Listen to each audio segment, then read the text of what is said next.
on these Friday nights when I give a talk, I really prefer just to have no idea of what I'm going to speak about and just to ask people as I come in if they have any suggestions.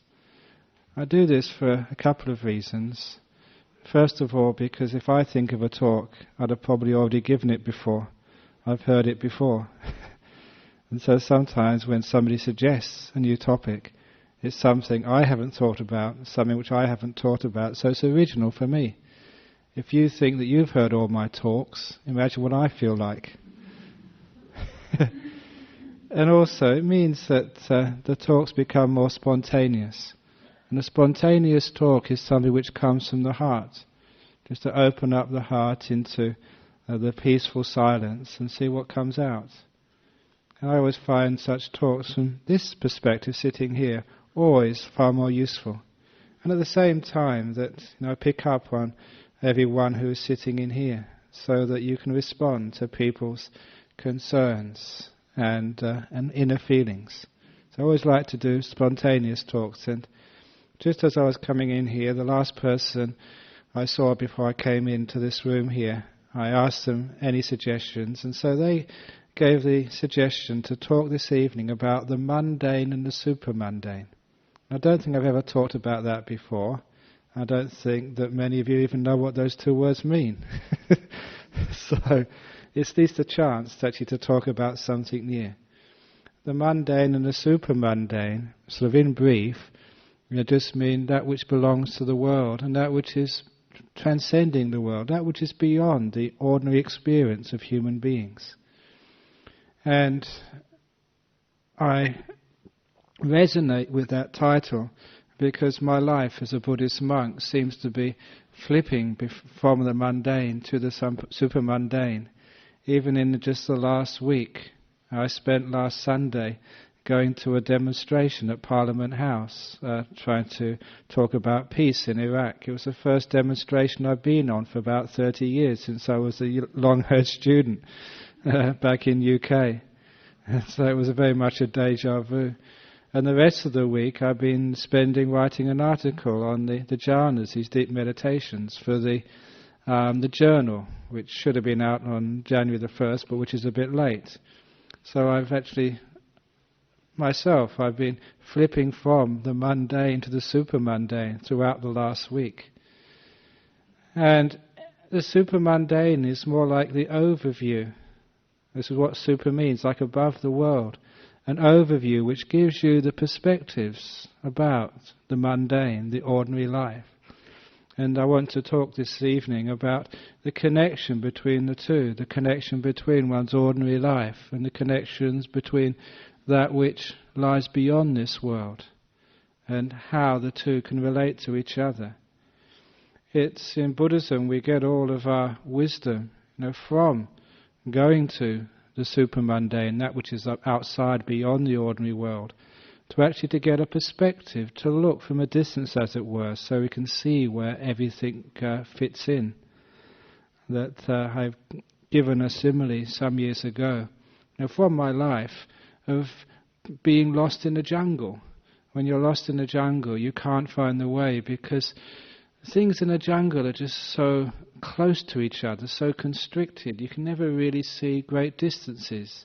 Because you can't see great distances, you lose perspective. And sometimes, like being in a physical jungle can relate to our daily lives because we have so many things to do. There's so much in our way. Even actually to come to this centre on Friday evening, you have to pass through so many thickets and bushes and tangles of duties in order to get here. And that's our life. It's like being in a jungle. Always something more to do. Always fighting our way through to get to our goal. And sometimes it's very easy to lose one's way in this jungle we call life, the mundane life, the ordinary life.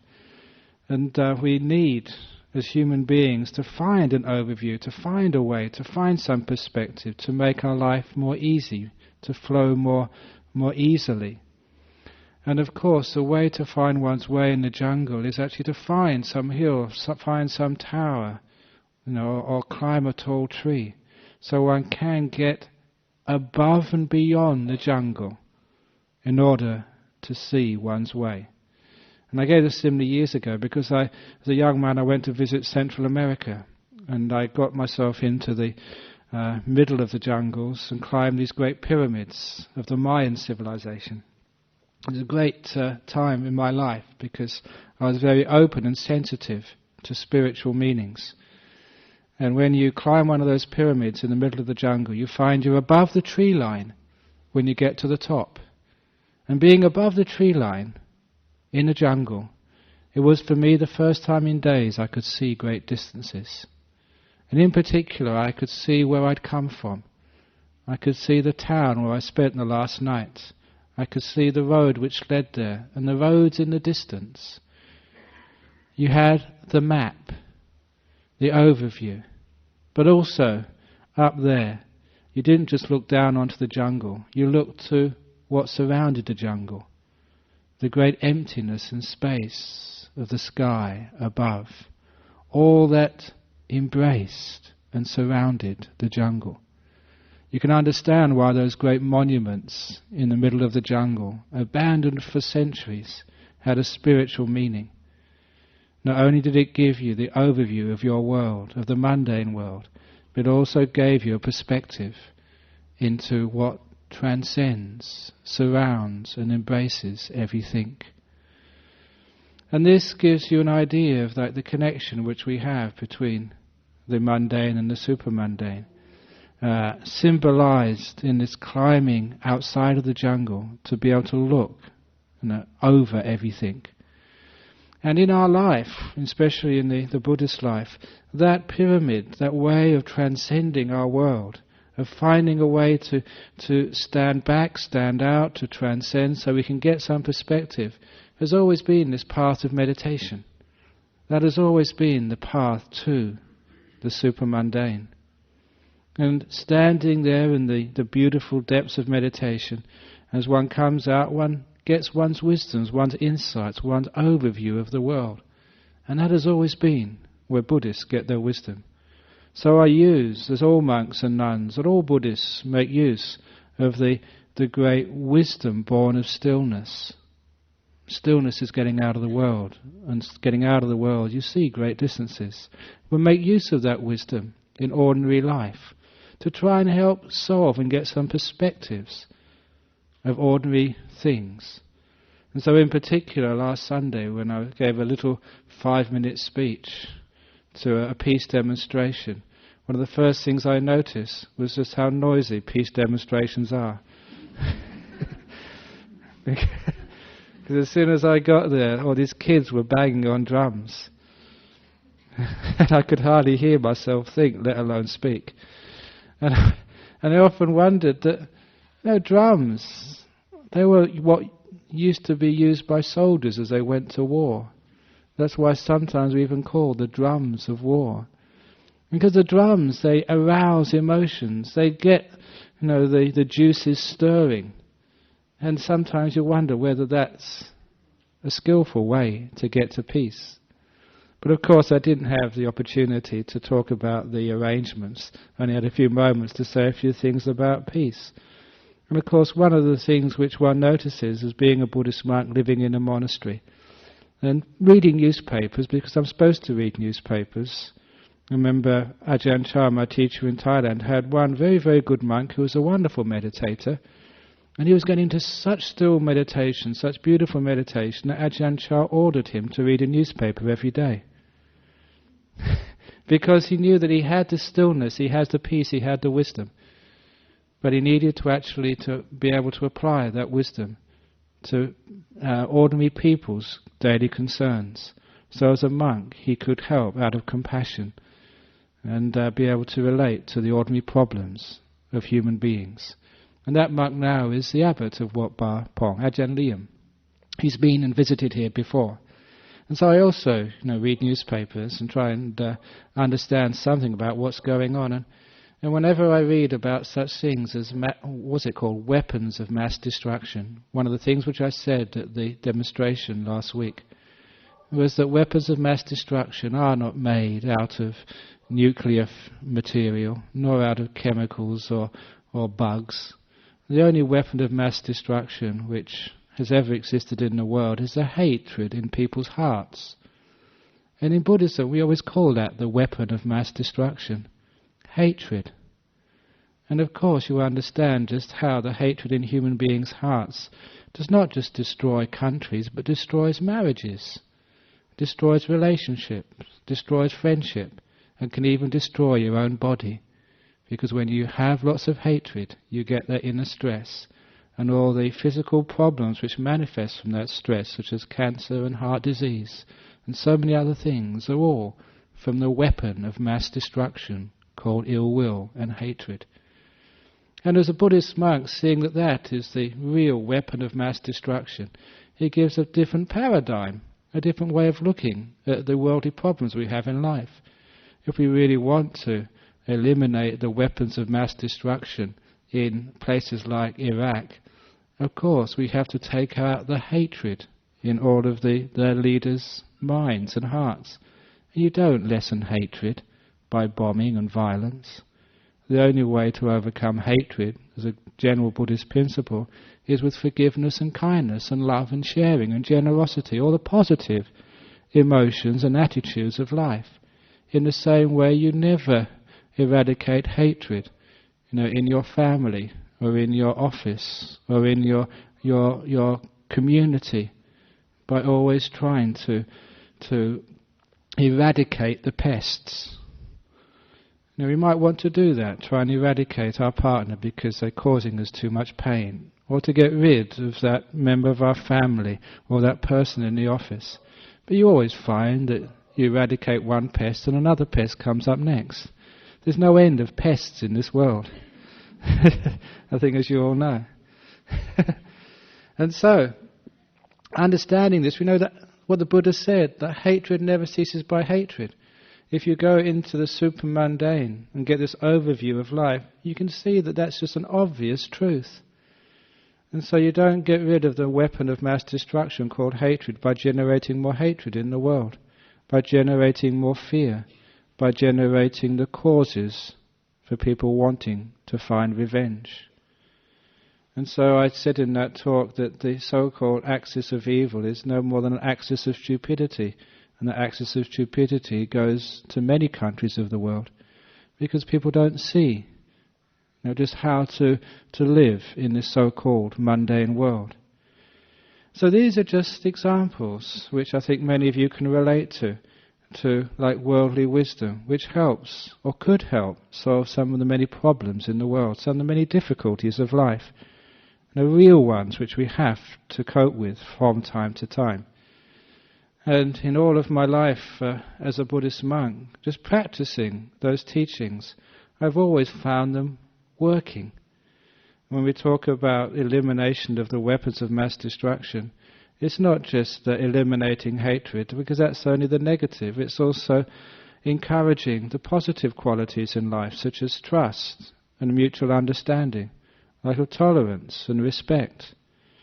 And when, as a monk, you respect other beings, you respect other genders, other religions, other races, other species of the animals and the birds who live in our monasteries, when you develop such respect and care and generosity and sharing to other beings, you get this wonderful feeling of harmony and peace between beings. One tests out these principles in one's daily life, in the mundane world, and my goodness, one finds they work. And it's a wonderful life living in a monastery where one puts these principles into action and finds how well they work. So all the beings are friendly to one, even the snakes. Because sometimes we think that snakes in a monastery are dangerous, they're venomous, and they can cause so much harm. So why don't we get the rangers in to catch and kill them all? And you find that that's not the way to solve the problem of snakes. If you catch one snake, there'll be another comes afterwards. The snake's all over the bush. So the only way to deal with such a problem, such as venomous snakes, is to be kind to them, to make them your friends, so all the snakes in my monastery feel at home. And you find then that snakes never bite you, because they feel accepted. They don't feel fear, they don't feel threatened. They feel that that's their place as well. And we got some big snakes in our monastery. During my 6-month retreat earlier last year, I had this huge, big tiger snake came to see me.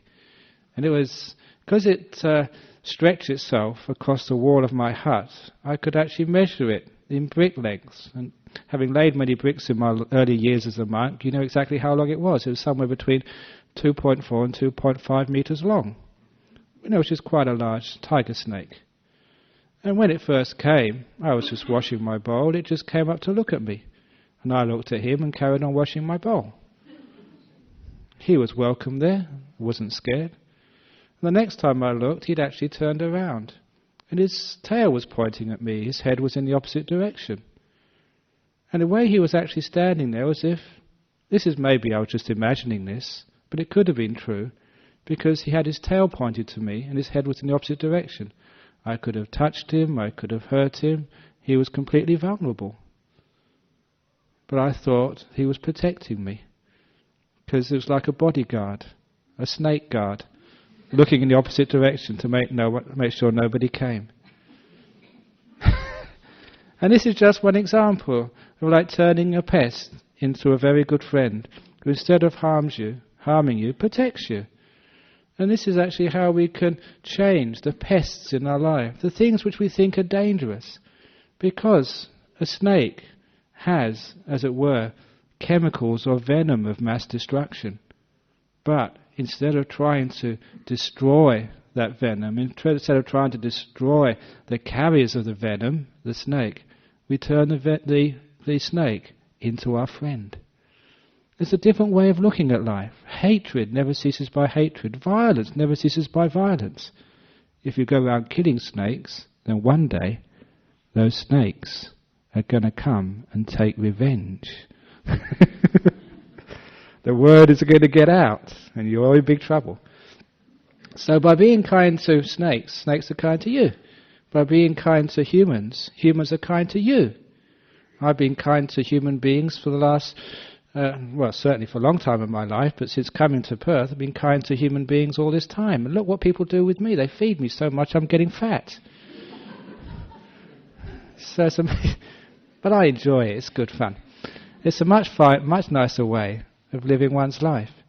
So hatred never ceases by hatred. Hatred only ceases through, as we all know, through forgiveness, through acceptance, and through mutual respect.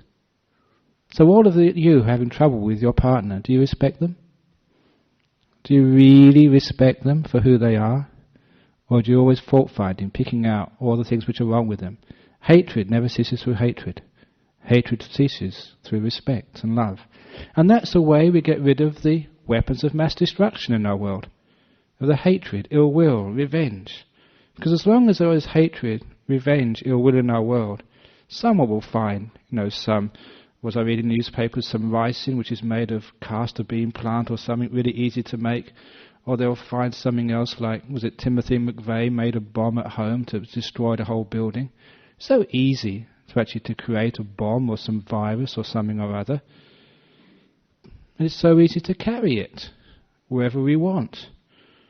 There's no end of people, suicide bombers these days, who are willing to sort of take these terrible things into the midst of our communities.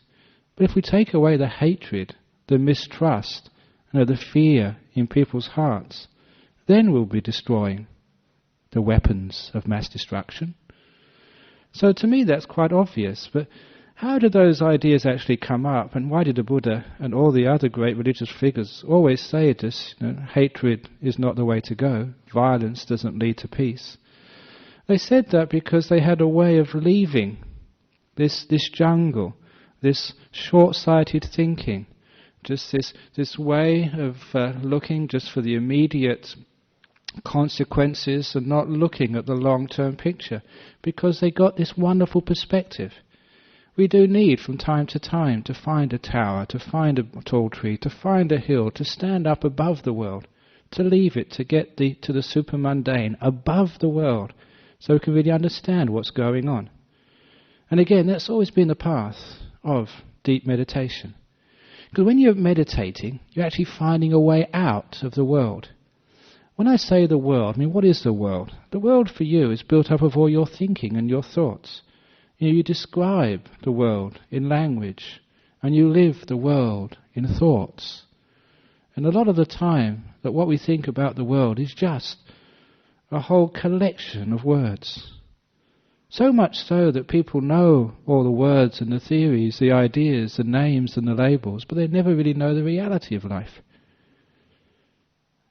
People, this is why even like in psychotherapy and psychology, we always like to give things labels. But does the label really relate to the feeling and what's happening inside? We all know it's just an approximation. Even like we say, I've fallen in love. Do you know what love really is? Love can never be a word, can it?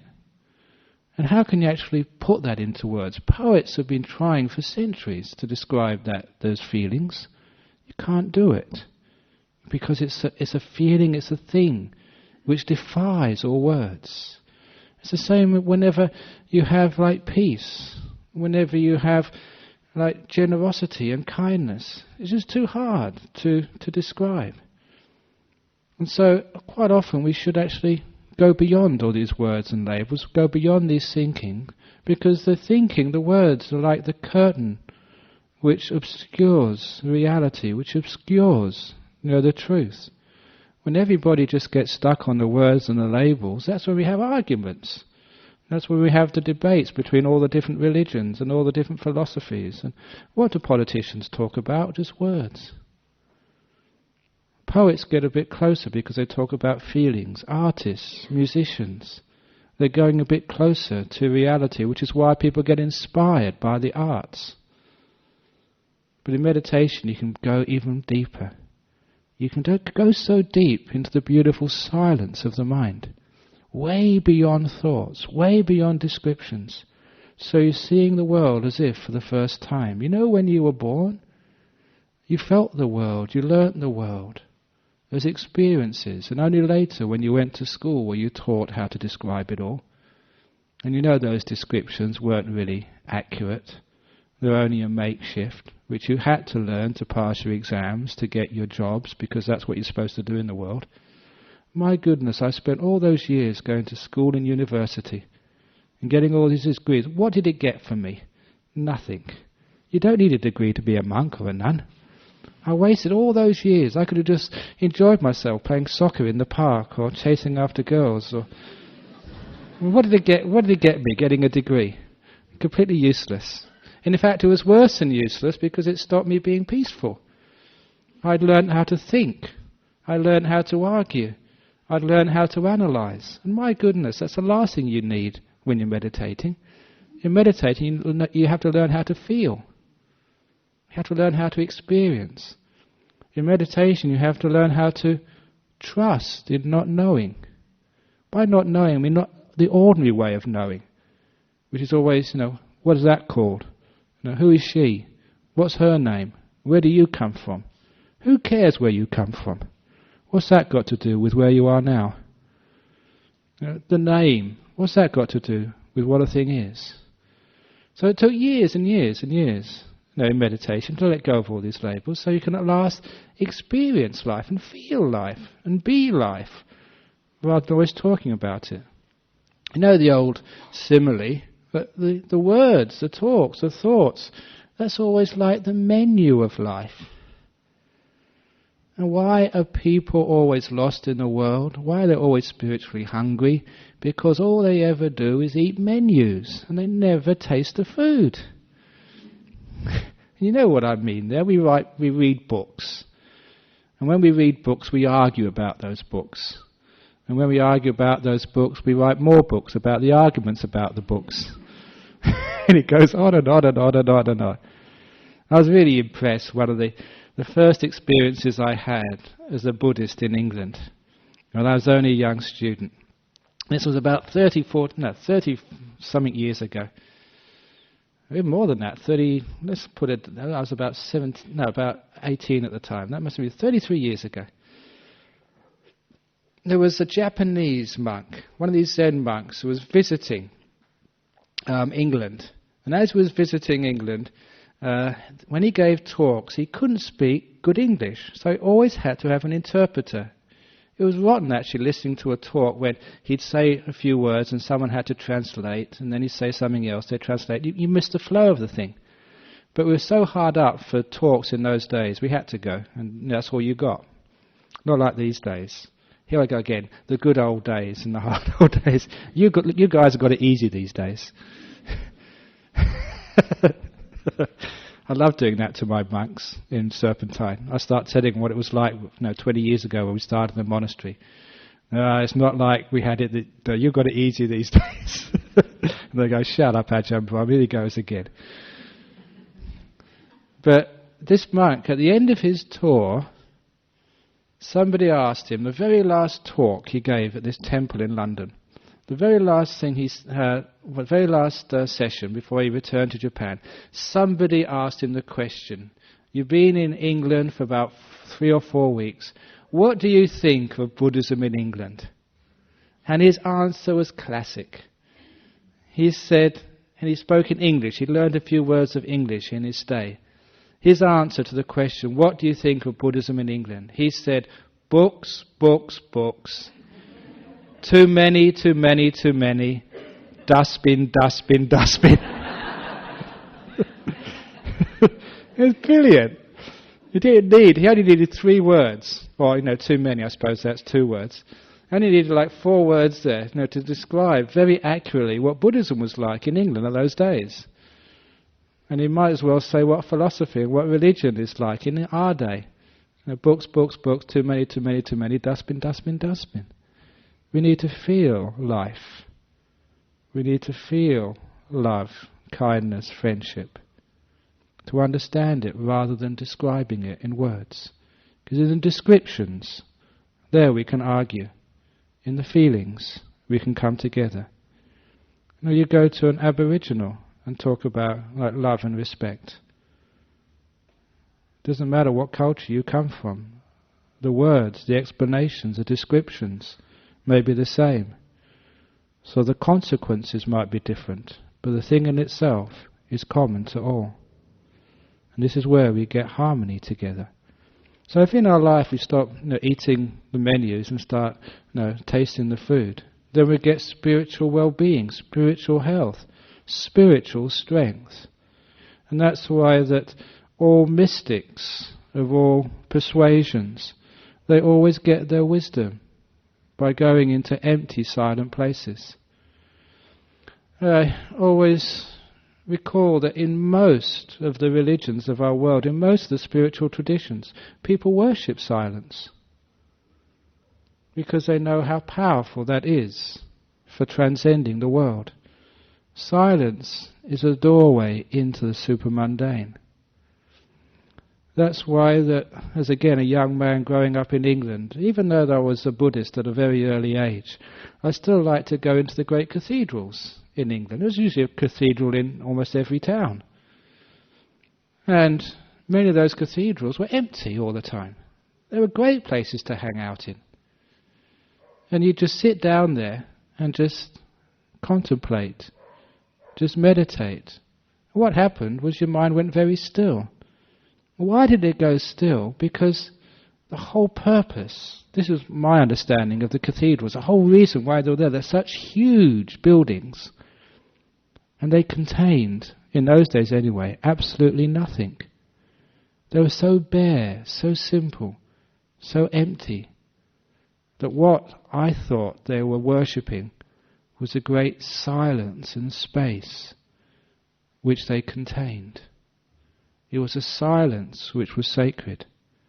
It was a space, just a hugeness, which was the inspiration. And of course I was very disappointed that the last cathedral I'd ever been in was actually Westminster Abbey when I was visiting, I think, I might have been a monk, I'm not quite sure now. But I went in there looking for a nice bit of quiet and peace, away from the noise and bustle of central London. And I went in there looking for some silence, and what did I find? A sermon on the PA system. And there was noise all the time. They got electric loudspeakers throughout the cathedral. and there was sermons or chanting or hymns being sung almost 24 hours of the day. The silence had gone. I even remember going to, I think, Sydney Airport once. I was having a connection flight, and I went into the prayer room to do a bit of meditation. And I thought I'd have some silence. And I'd only been in there 1 minute when the PA system came on. Flight number 265 is leaving in 10 minutes. This is an announcement, do not leave your bags unattended. My goodness, you can't have prayer with the PA system blasting all the time. I was so disappointed. Again, that's the last prayer room I've ever been in an airport. So it's a silence which is holy. It is a quietness which leads into the supramundane. Because when you start getting into quietness, into silence of the mind, you're not giving orders. You're not controlling the world. You're not making the universe move according to your wishes. And when you're not making the universe move according to your wishes, not giving orders, commands and desires, then the universe becomes silent. And instead of running away from you, which is what it's like when you give orders. Have you got a person, in your office who always gives you orders, always asking you to do some more photocopying, to do another project, to do this and do that? They're so on your back, you always try and avoid them. You see them coming in a distance and then you run away. That's what happens to the order and the controller. And when you're always giving orders and demanding of the world, when you're always trying to get something more from the universe, no wonder that the universe is always running away from you. The cosmos is scared stiff of you. So that's no way to get friendship with the supramundane. It's no way to get to know that which is beyond the world. There's no way to understand, what that cosmos has got to teach you. So when you stop giving orders, when you stop asking for things, then the cosmos can come close to you. It's only in that stillness that the universe starts to unfold. So this is why that even in the scriptures in Buddhism, they call these meditations like the gateways into truth, like the openings into wisdom. Which is why we spend so much time in our Buddhist tradition meditating, but not by praying, not by asking for things, not by contemplating with words and arguments, but by making the mind quiet and silent for a change, so at last we can see things. See things in the silence.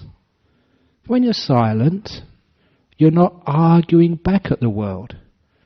Imagine you're going to a lecture in some great university, and some amazing, knowledgeable, experienced professor who's a world expert on the subject is about to deliver, his lecture. And you go up and argue with the guy. How can you learn when you are arguing with the world? Especially when you know that professor knows heaps more than you. So who knows the most, you or the cosmos? So why are you always arguing when the cosmos is trying to teach you? Why are you always thinking? You know what I mean by arguing inside, is in a conversation? Never allowing stillness to last long enough for life to instruct you about its meaning. So when we get still, when the inner commentary subsides, that's when we can start knowing the supramundane, that which lies beyond the world described by words. And as we go deeper into these things, we get to these wonderful, interesting states of meditation, because in the silence, then we can start really to let go. We let go of all past and future. What a sham is the past and future. How unreliable is our memories of the past. How uncertain are our expectations of the future. That is all such a grey and misty fantasy world. It's not really worth lingering there too long. Reality is now. Truth can only be found in this very moment. And it can only be found right here in your heart, in the center of now, in the center of you. Centering becomes this path to the supramundane. The path to the world is going out over here, out into the future, back into the past. It's always going out, out, out. The path of the supramundane is going in, in, in. Even in the Psalms it says, "Be still and know that thou art the ultimate truth." Be still, go inside. You don't find truth by going to the temple.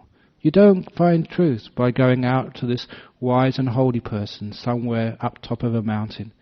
You only found truth in the mountain of your heart, in the temple inside, going in, in, in. And that becomes a path to the supramundane, in the practice of meditation. You go into stillness and then you go into the stillness, never on to the next moment of stillness. Always going in, because when you come into the present moment, into stillness, the cosmos also stands still.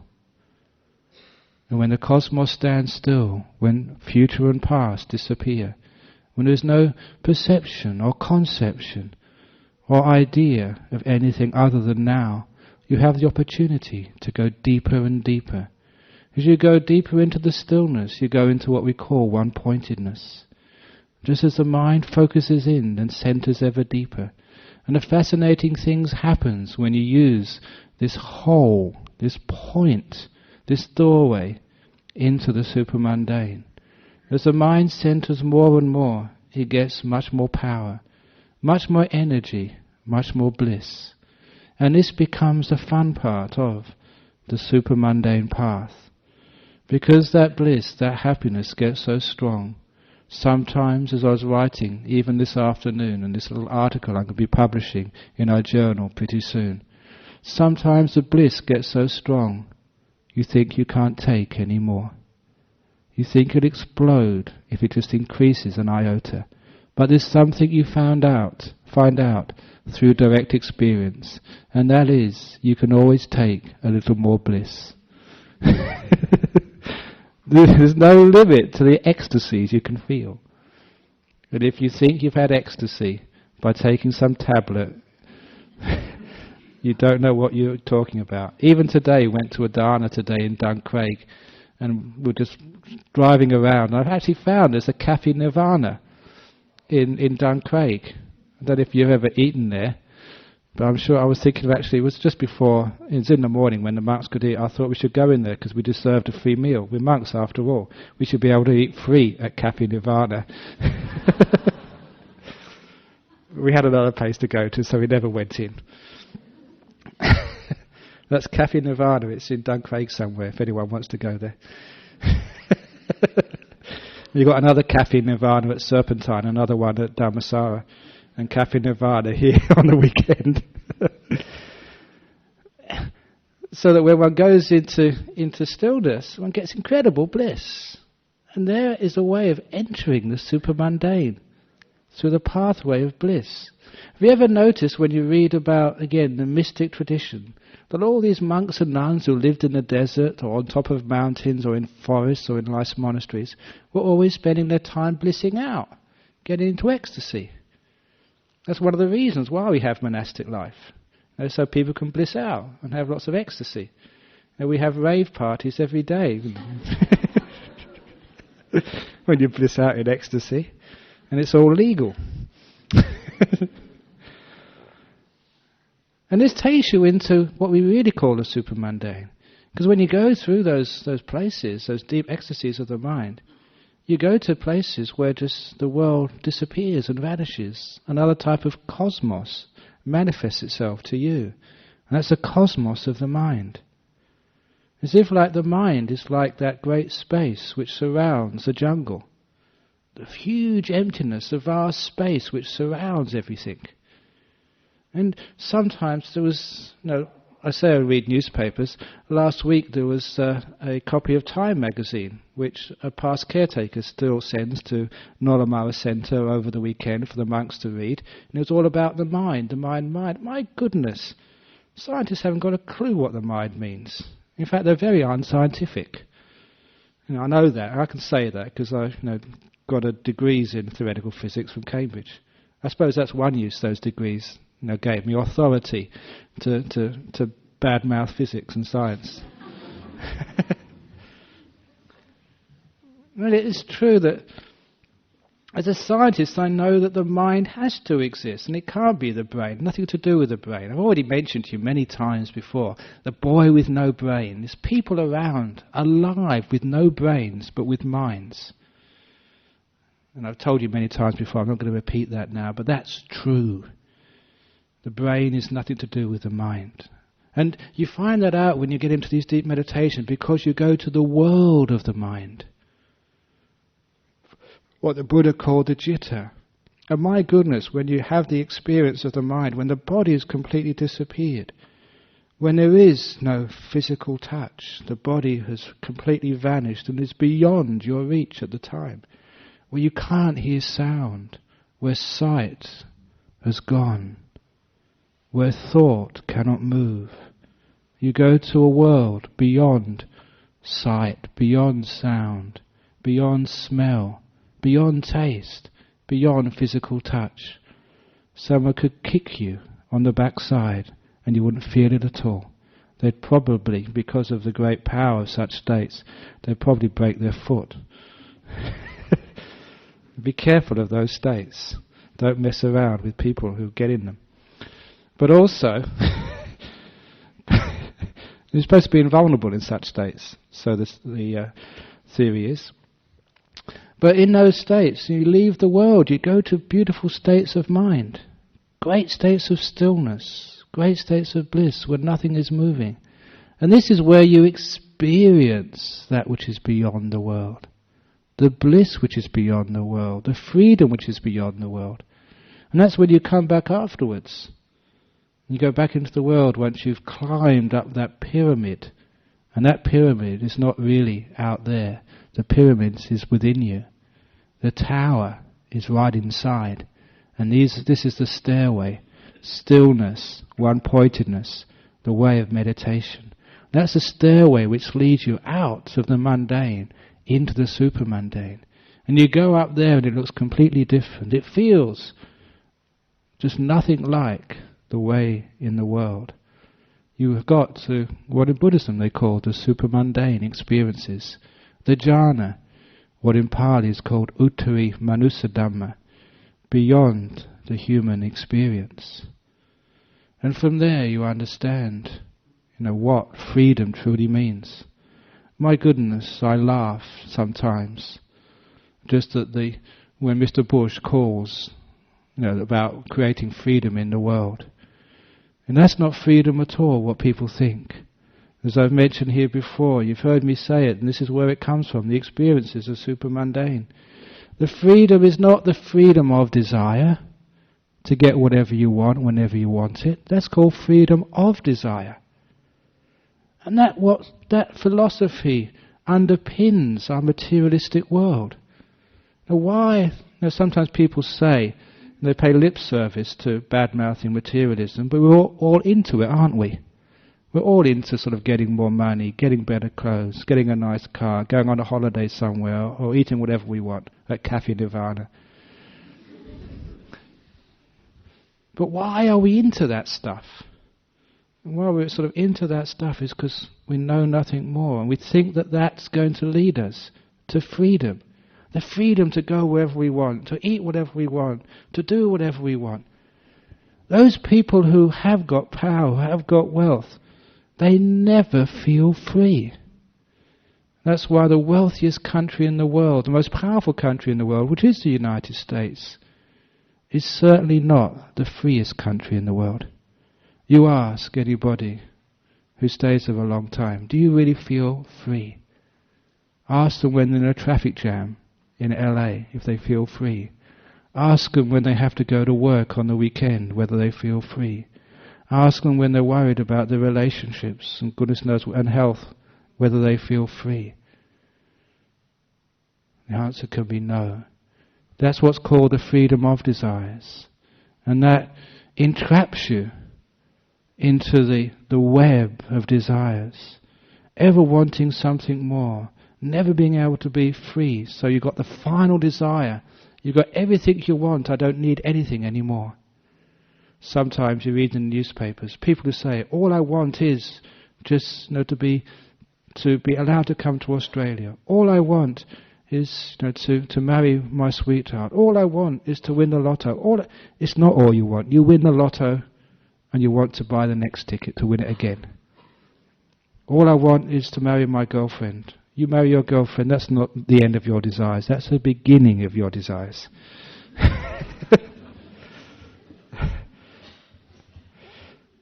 So it's not real freedom. It's a tyranny. And from the deep meditations, you feel you've never felt so free in your life as when you're up there above the jungle. It's as if, like the jungle, you can breathe clean, free air. You can see wherever you want to look, and there's nothing in your way. There's nothing standing between you and the infinite. Above the jungle, you feel free. You know freedom. Above the jungle, you are freedom. Down there, in the tangle of desires, it's hard even just to go a few meters without something more you have to do. It's a jungle, the life of desire. And the more power we have to get our desires, the more thick is our life, the more tangled is our day. We all know that as an experience. So that's why some couple of years ago I made that distinction. The freedom of desires is the way of the world. That is mundane. But the freedom from desires, do you understand the difference? The freedom from desires. So you're no longer tyrannized, pushed and pulled by this desire and that desire. When you have no desires, you're content. When you need and want nothing at all. It's called contentment. It's the freedom you feel in deep meditation. It's the stillness of the mind. When the mind is still, it means you want nothing. All movement comes from discontent. Think about it. Contemplate it. Whenever there's discontent, there's something to do. When there's something to do, you move, and so does the world. When there's contentment, when there's peace, when there's this feeling of fullness, absolute fullness, so you need nothing more to put into your cosmos. There is peace. There is freedom. It's called the freedom from desire, not the freedom of desire. So you learn from the supramundane by experiencing those great freedoms. That's why the deep jhanas are called by the Buddha the liberations. He called them freedoms. That's real freedom, which you get not by going out into the world. Freedom is not getting a car and just going wherever you wish. Freedom is not having enough money you can retire and just buy a yacht and go wherever you want.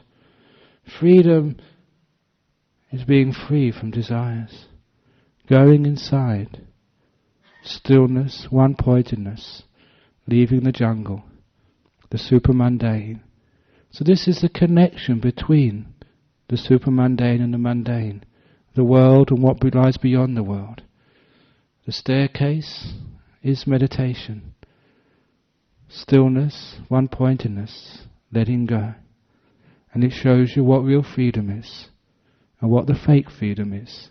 And it answers many of the questions why the world is so stupid, why there's an axis of stupidity which runs through nearly all the governments of our world.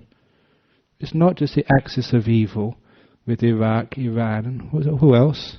Someone else was supposed to be. There was supposed to be 3 countries, I forget which. North Korea, yeah. There's no such thing as evil in Buddhism, there's only stupidity. And there's an axis of stupidity between nearly all the countries in the world. Because it creates all the problems, thinking that we can find peace by eradicating the pests, that hatred can somehow be eradicated through violence, that freedom can be achieved by having more and more desires, that peace can be generated through getting our own way. Anyone who's known the supramundane, just know that's not evil, that's crass stupidity. That's people without experiencing what lies beyond the jungle, trying to tell others the way through, the bushes and thickets of life. So, if you want to know the mundane and supramundane, there is a path there for you to know these things. And knowing these things not only gives you the state of bliss, wisdom and freedom, but you can take all of those insights, those great wisdoms, back down here into the jungle, not only to direct your life and show you where happiness lies, but so you can also help others find their way safely through the jungle of life. So this is a talk this evening on the mundane and the supramundane, the world and what lies beyond.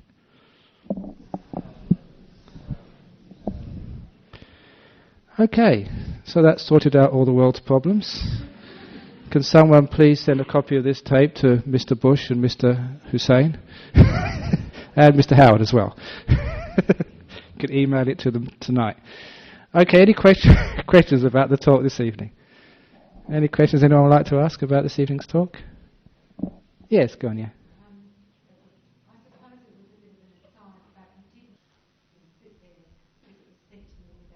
Okay, yeah. I know sometimes the cosmos of the mind, you're asking about using high-tech equipment just to see what happens when somebody meditates. I think usually they only put those instruments on to people who can't meditate, who can only meditate just superficially. Because if you meditated, I remember years ago that there was a Tibetan monk who was in England at the time, and he went to hospital and they had to tell him off for messing around with the machines. Because usually, like good monks can actually mess around with those high-tech machines. The mind is much more high-tech than any machine can be. And there's so many little stories and anecdotes which you have about, there's very rarely actually that great meditators would even deign to go into to be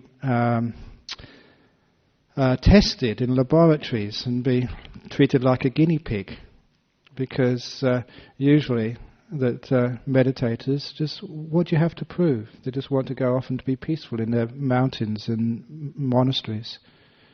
Because no matter who tests you, if it doesn't fit what the scientists want to believe, they don't publish it, they put it in the anomaly basket and they do the experiments again. There's too much of science has already got a vested opinion in proving something, and when it doesn't go right, basically they do it all over again. That's my experience, as a scientist before. And all those high-tech equipment just centers on the brain. And I was taught as a scientist, as the philosophy of science, that the science which was established in the West on principles, especially by the philosopher Francis Bacon in the 18th century, he was one of the founders he was the founder of the Royal Society in London. He worked out, and it's been followed ever since, that the only way to prove something in science was to have a theory and then go out of your way to try and disprove it. That knowledge was built on the method of disproof. So you have a theory, what goes up goes down, and you try experiments to disprove it. And if you disproved it once, then you realize the theory had to be wrong. And you'd only need one clear case of disproof to show the theory was false. And that was, you can read that in the philosophy of science, Francis Bacon. was around about Henry VIII's time or just afterwards, in the Stuarts' time. That's 17th century, I think, or somewhere around then, 16th century, 17th century. And I've already mentioned about the boy with no brain. A boy who is intelligent, honest student in mathematics, given a CAT scan, he has got no brain. He's got what's called a reptilian brain stem. I've got the articles, which I keep a couple of copies in my room here and also at Serpentine, because people are stunned when they hear this. They never heard it before. It's been mentioned in Rupert Sheldrake's book, something like 8 Experiments Which Will Shake the World or something. It's a real evidence. It actually happened. A boy with no brain just got a reptilian brain stem, which any doctor would say is not enough even to keep you alive, let alone to have any higher brain functions such as speech. Certainly never enough to get you into a university as an honest student in maths. There's a guy with no brain, but with intelligence, with a mind. Now just that one piece of data should be enough if people were following the principles of science rigorously to get rid of all this rubbish that the brain has got something to do with the mind. Because if there's a mind there with no brain, then the brain cannot be necessary for the existence of a mind. But once you have that piece of proof, there's lots of consequences come from that. First of all, the mind's got nothing to do with the body. When the body dies, the brain dies. That's brain death is usually one of the definitions of death. When the brain dies, if the mind doesn't need a brain, when the body dies, the mind continues. From there we've got rebirth, life after death. Just from that one piece of data, the consequence of it. And because of such consequences, many scientists believe there cannot be life after death, there cannot be mind, it's just too difficult. Because of that, through bigotry, they deny such evidence. They go against the way of science. And especially when you're meditating, the brain will be dead in deep meditation.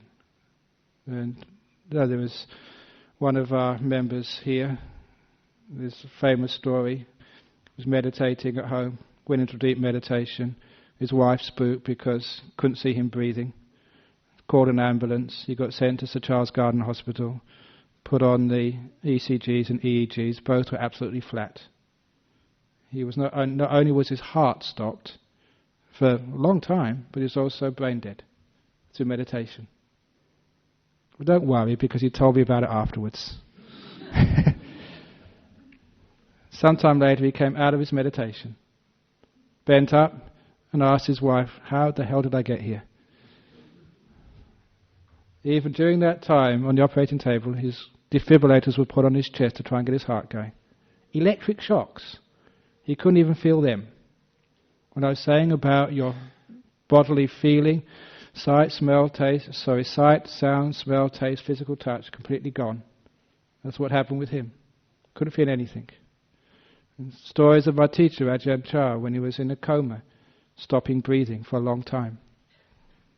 There's been cases like that, which people have seen and known, which actually, if our world of scientists would take into account, they would stop all this idea that the brain is something essential to do with the mind. The brain can affect the mind, but the mind is something much greater.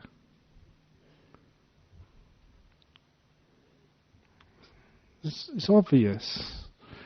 For those who think it's not obvious, this is my little party trick which I'll end with today.